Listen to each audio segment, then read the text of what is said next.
Hello everyone, welcome to my YouTube channel. आज मैं आप लोगों के साथ एनाटमी क्या होती है इस टॉपिक के ऊपर आपसे डिस्कशन करने आई हूँ। तो एनाटमी टर्म के बारे में पढ़ने से पहले आप लोगों को इस बारे में मुझे आपको बताना है कि हम जब भी एनाटमी या फिजियोलॉजी सब्जेक्ट जब भी हम पढ़ते हैं, चाहे वो एएनएम स्टूडेंट हो चाहे वो जीएनएम स्टूडेंट हो, सभी स्टूडेंट को प्रॉब्लम आती है अटेम्प्टिंग में। अटेम्प्टिंग करने के लिए जो भी आपका बेस्ट से बेस्ट मेथड है मैं आपको इस वीडियो के अंदर वो भी बताऊंगी। और ये जो मैं आज टॉपिक आप लोगों के साथ शेयर करने जा रही हूँ कि एनाटमी क्या होती है, एनाटमी की कितनी टर्मिनोलॉजी होती है, या एनाटमी को हम किन किन भाग में डिवाइड कर सकते हैं, ये चीज़ मैं आज इस वीडियो में आपको बताने वाली हूँ। और इस वीडियो के ज़रिए आप अच्छे से अच्छे अटेम्प्टिंग भी कर सकते हैं। और जो मैं आज टॉपिक बताऊँगी बीएससी नर्सिंग फर्स्ट सेम वालों के लिए और जीएनएम जो फर्स्ट ईयर स्टूडेंट हैं उनके लिए, सभी के लिए एक कॉमन टॉपिक है। ठीक है, तो चलिए आइए हम स्टार्ट करते हैं।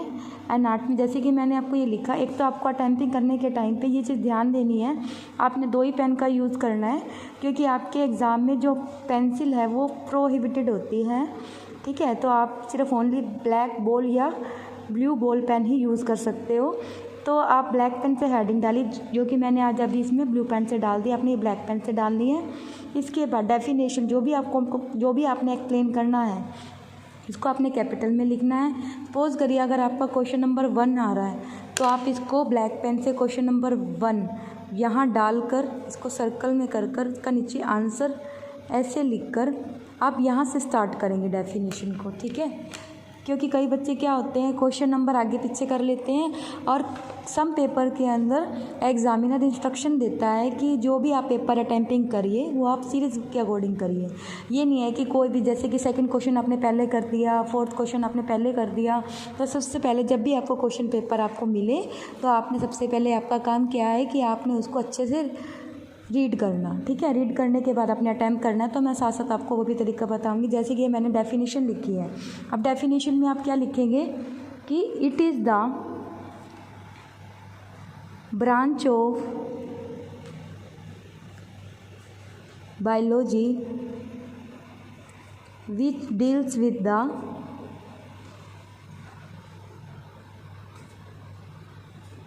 Study of structure. देखिए, एक चीज़ आपने ये ध्यान देनी है कि जब भी आपने मेन हेडिंग बनाई इसके थोड़े से गैप देके आप लिखिए, और जब भी आप ये फॉर्मेशन जो भी आप लिखते हैं तो उसके बीच में जो गैप आएगा नेक्स्ट लाइन के अंदर जो भी आपने वर्ड लिखना है वो इन दोनों के गैप के बीच में आए तो आपकी राइटिंग ऑटोमेटिक अच्छी भी बनेगी, आपकी अटेम्प्टिंग भी अच्छी होगी। ठीक है, तो हम साथ साथ मैं आपको समझाती हूँ कि एनाटमी क्या है कि it is the branch of biology, यानी कि बायोलॉजी के ब्रांच की वो शाखा है जो कि डील करती है किसके साथ, स्टडी ऑफ स्ट्रक्चर के साथ।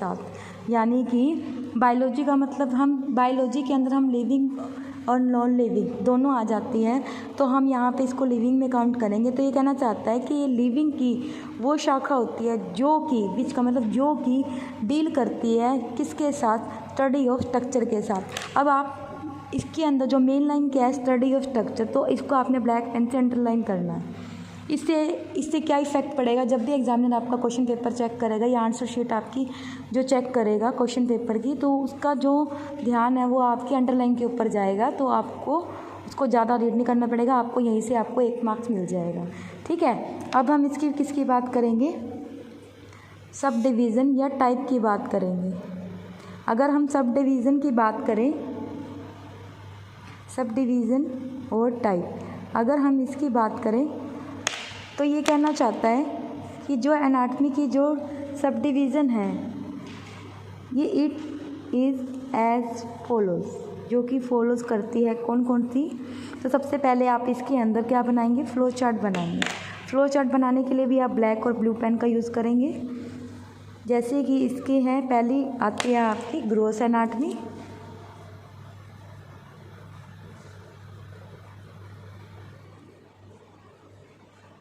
ठीक है। सेकंड आती है आपकी इसकी कंपैरेटिव एनाटमी,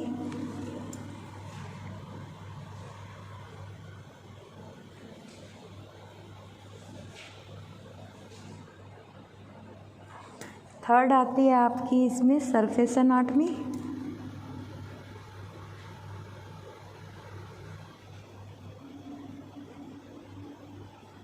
ठीक है। फोर्थ आती है आपकी इसमें डेवलपमेंटल एनाटमी।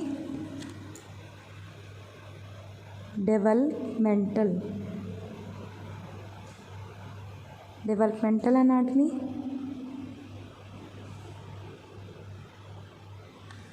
और फिफ्थ आती है आपकी हिस्टोलॉजी। तो मैं इसको यहीं पे गैप दे के लिख रही हूँ, लेकिन आपने ये छोटे छोटे बनाने हैं। 2 टाइप हमारी रह गई है। फोर्थ आती है हमारी हिस्टोलॉजी एनाटमी।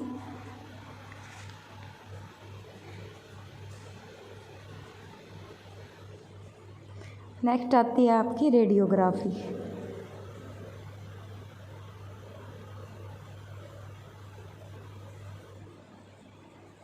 और जब भी आप ये फ्लो चार्ट बनाइए तो इनको बॉक्स में कर दीजिए, ताकि आपके जो भी आपने लिखा है वो इधर उधर मिक्स ना हो जाए।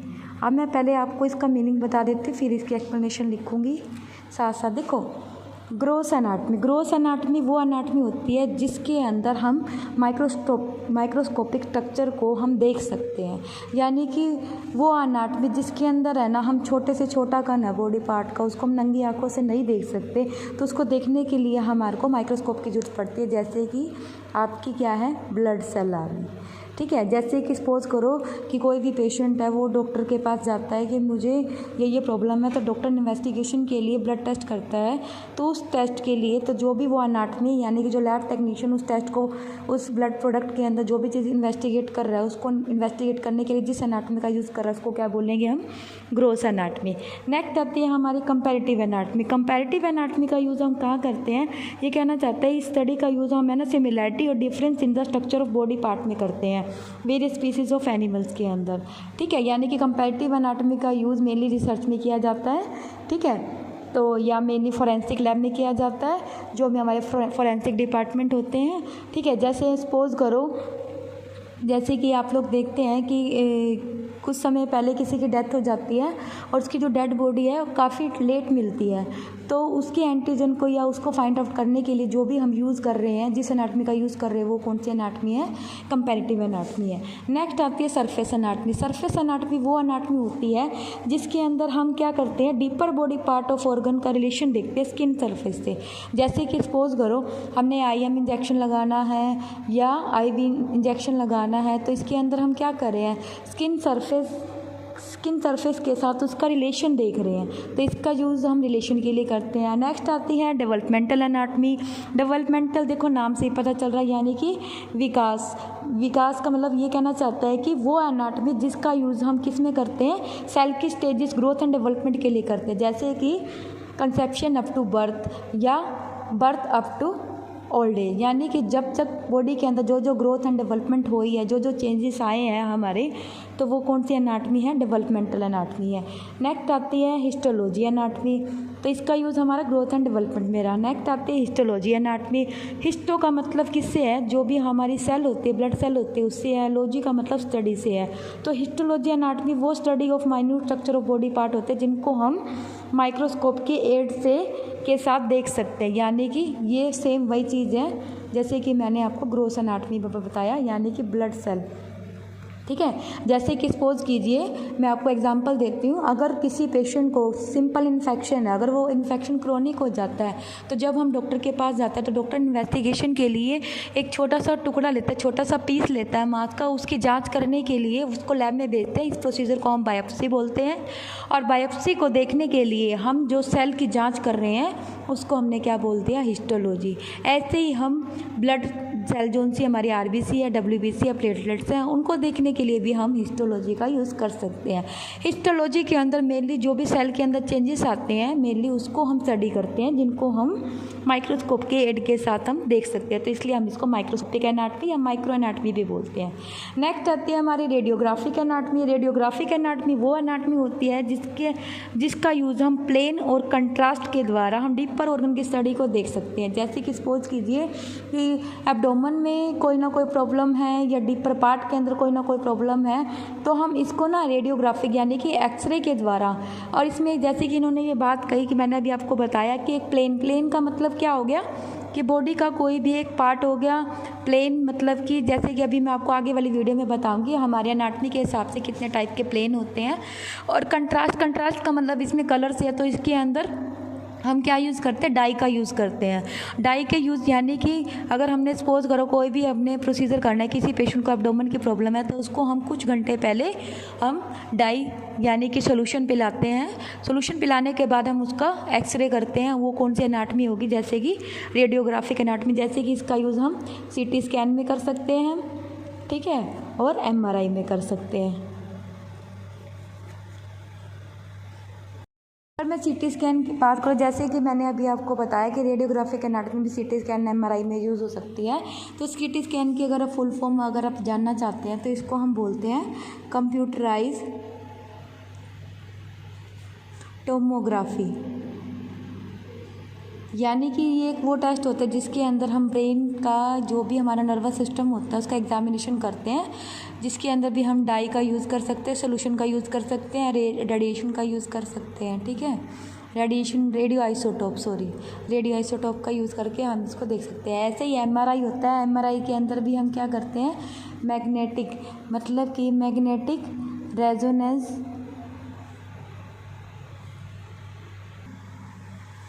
तो इसकी फुल फॉर्म है मैग्नेटिक रेजोनेंस इमेजिंग। इसके अंदर भी हम एक इमेजिंग टेस्ट यानी कि रेडियोग्राफी यानी कि डीपर ऑर्गन की स्टडी करते हैं, ठीक है। तो अब हम इस टर्म को डिफाइन करते हैं। पहली टर्म आ गई आपकी ग्रॉस एनाटमी।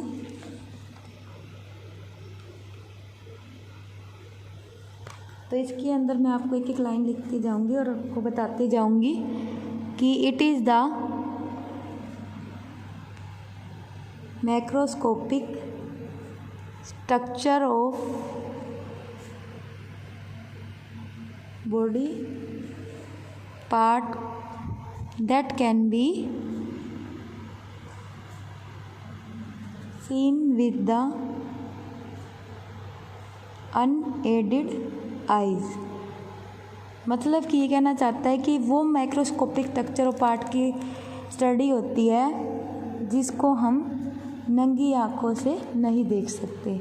सेकंड टाइप मैंने आपको बताई थी comparative anatomy.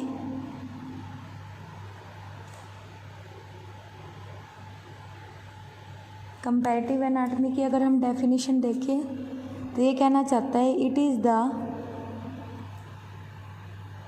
Study of similarity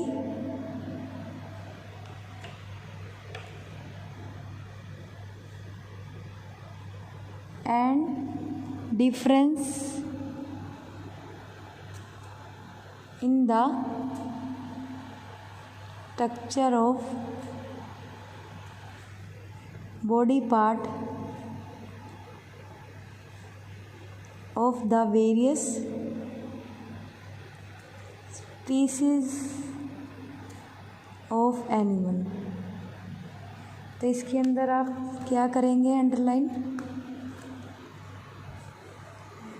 कि एक स्टडी है सिमिलैरिटीज़ की, डिफरेंस की, स्ट्रक्चर ऑफ बॉडी पार्ट की, अलग अलग स्पीसीज ऑफ एनिमल की। नेक्स्ट आता है आपका सरफेस एनाटमी।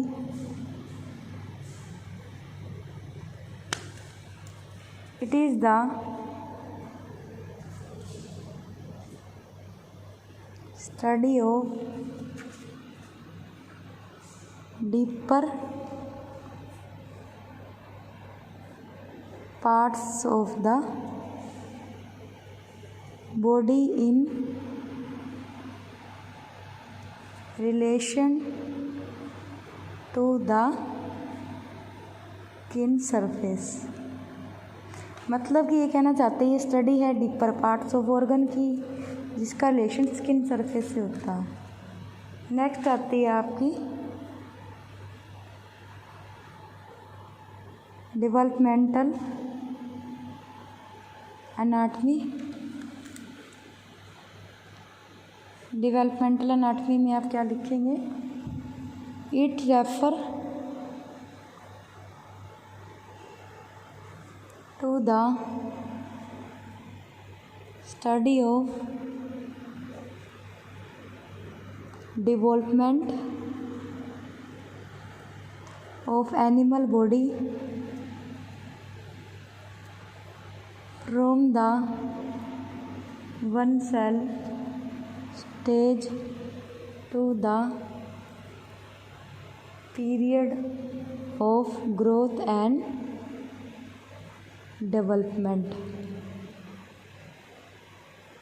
before birth। तो इसमें क्या लिखोगे, ये स्टडी है डेवलपमेंट ऑफ एनिमल बॉडी की, जो कि एक सेल स्टेजेस से अलग अलग सेल स्टेजेस के अंदर बिफोर बर्थ से पहले होती है। नेक्स्ट आती है हमारी हिस्टोलॉजी एनाटमी। अगर हिस्टोलॉजी की अगर हम बात करें तो मैंने आपको पहले भी बताया था कि जो हिस्टोलॉजी एनाटमी होती है ये एक स्टडी होती है। It is the study of minute structure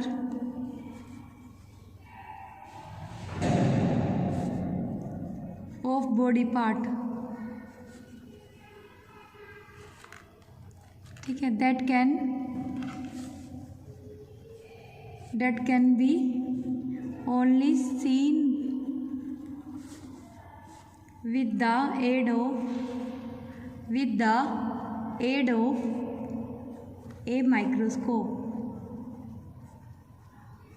मतलब कि मैंने भी आपको ये पहले बताया था कि एक स्टडी होती है किसकी, माइन्यूट स्ट्रक्चर की। माइन्यूट स्ट्रक्चर जैसे कि मैंने आपको इसके लिए एग्जांपल दिया था ब्लड सेल का।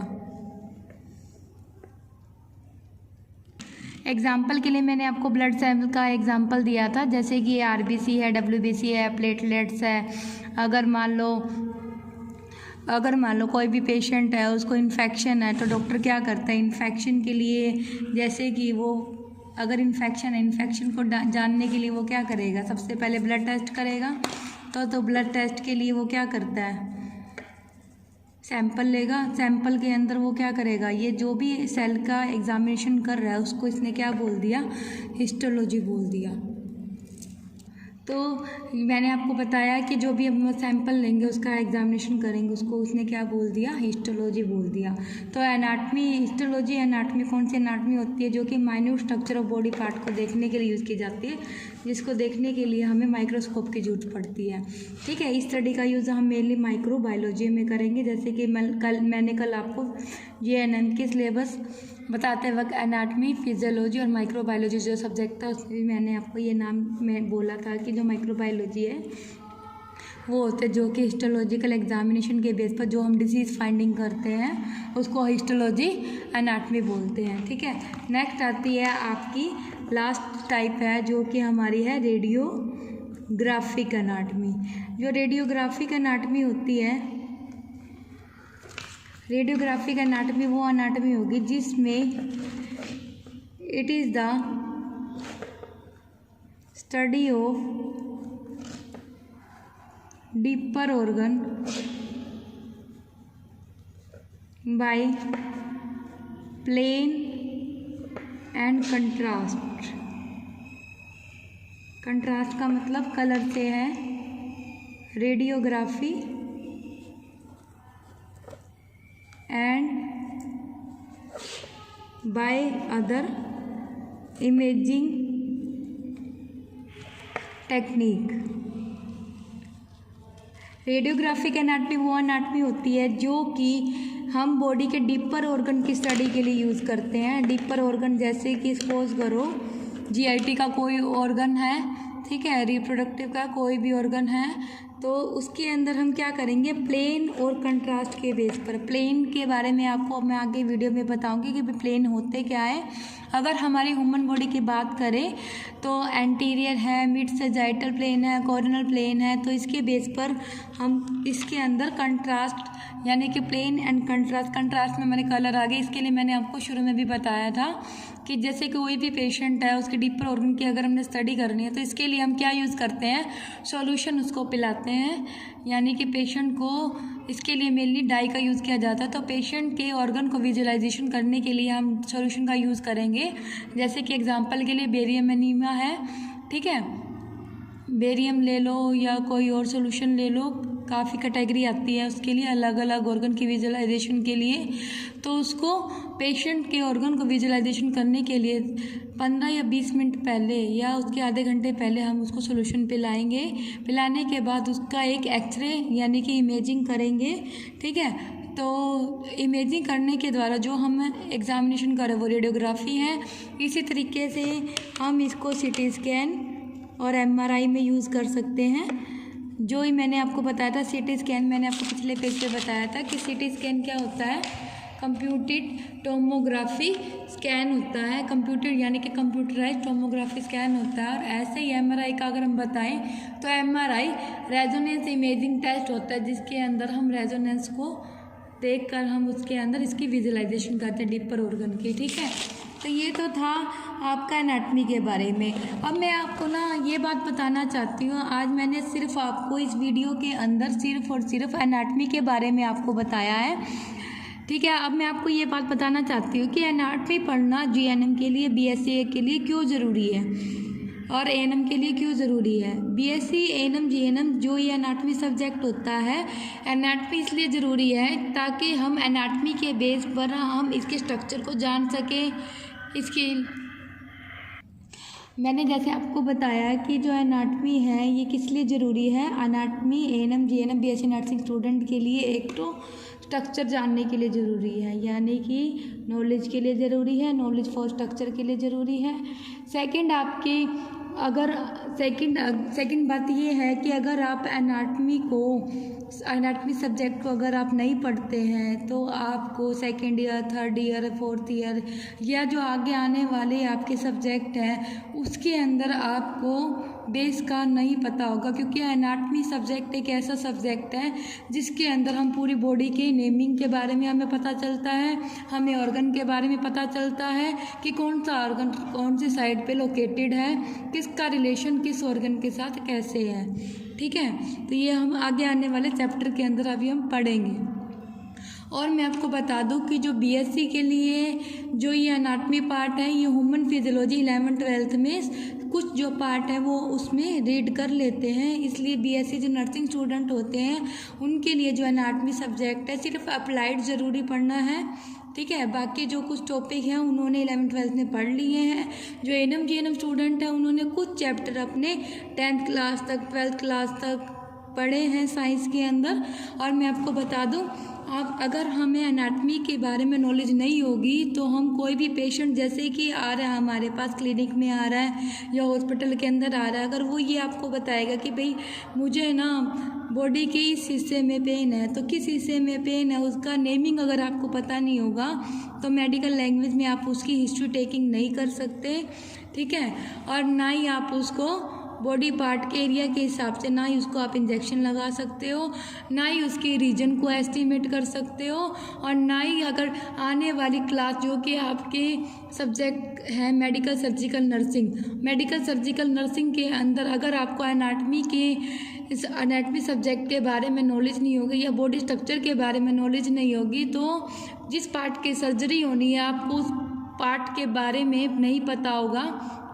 ठीक है, ना ही उस ऑर्गन के बारे में पता होगा। तो इसलिए भी ज़रूरी है कि एनाटमी पढ़ना ANM GNM BSc nursing student के लिए।